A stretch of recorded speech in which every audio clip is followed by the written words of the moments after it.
Hello guys, welcome back to my channel. আজকে তোমাদের সাথে এমন একটা রেসিপি শেয়ার করব, এটা হচ্ছে খুবই টেস্টি আর হেলদি। হ্যাঁ, তোমরা ঠিকই শুনেছো। এই এগরোলটা আমরা যেভাবে বানাবো, এটার মধ্যে একদমই কম পরিমাণ তেল ইউজ করব। আর এটাতে কিন্তু আমরা ময়দা দিচ্ছি না, আটা দিয়ে আজকে বানাবো। তো ছোট বড় সবাই কিন্তু এই হেলদি এগরোলটা খেতে পারে। তো চলো দেখে নিই এটাকে কিভাবে তৈরি করছি। তো দেখতেই পাচ্ছ আমি এখানে একটা ডিম নিয়ে নিয়েছি। একটা এগরোলের জন্য আমি এখানে একটা গোটা ডিম ইউজ করছি। তো ডিমটাকে আমি ফাটিয়ে নিচ্ছি একটা গ্লাসের মধ্যে, কারণ ডিমের কুচি যদি বাই চান্স পড়ে যায়, সেই জন্য কিন্তু আমি আলাদা পাত্রে ডিমটাকে ঢেলে নিলাম। এরপরে অল্প একটু লবণ দিচ্ছি। তোমরা পরিমাণ মতো লবণ দিয়ে দিবে। তারপরে এটাকে খুব ভালো করে ঘেটে নিতে হবে। এরপরে দেখো একটা পাত্র নিয়েছি, তার মধ্যে খুবই কম পরিমাণ কিন্তু তেল ইউজ করছি। এরপরে আমি ডিমটা ছেড়ে দিচ্ছি।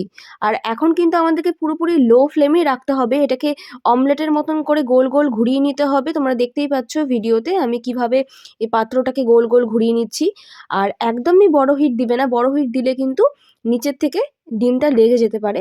তো দেখতেই পাচ্ছ কম হিটে আছে, আর একটু একটু ডিমটা কাঁচা আছে। আর এখানে দেখো একদম বাড়িতে তৈরি করা রুটি, এটার মধ্যে কোনো রকম কিন্তু ময়দা মিক্স করা নেই। তোমাদেরকে উল্টে পাল্টে ভালো করে দেখিয়ে দিচ্ছি। এটাকে বাড়ির তৈরি করা রুটি। আর তোমাদের যদি রুটি থেকেও যায় আগের দিনের রুটি, সেটা দিয়েও কিন্তু তোমরা এগরোলটা বানাতে পারবে। তো দেখতেই পাচ্ছ ডিমটা একটু একটু কাঁচা কাঁচা অবস্থা থাকা তখনই কিন্তু আমি এই হচ্ছে রুটিটা দিয়ে দিলাম। আর তারপরে কিছুক্ষণ রাখার পরে এটাকে আমি উল্টে দিচ্ছি। উল্টে দিলে তোমরা দেখতেই পাচ্ছ কত সুন্দর রুটির সাথে কিন্তু অমলেটটা লেগে গেছে। তো তোমরা দেখতেই পাচ্ছ রুটিটা কিন্তু দুই দিকেই ভালো করে ভাজা হয়ে গেছে। আমরা কিন্তু আর কোনো তেল ইউজ করিনি, যে তেলটা ফার্স্টে দিয়েছিলাম ওই তেলটাই আছে। তো এরপরে আমি একটা পাত্রের মধ্যে উঠিয়ে নিচ্ছি। আর এখানে দেখতেই পাচ্ছ আমার এখানে গাজর কেটে রাখা আছে, কিছু পেঁয়াজ কুচি আছে, আর কিছু লঙ্কা কুচি আছে।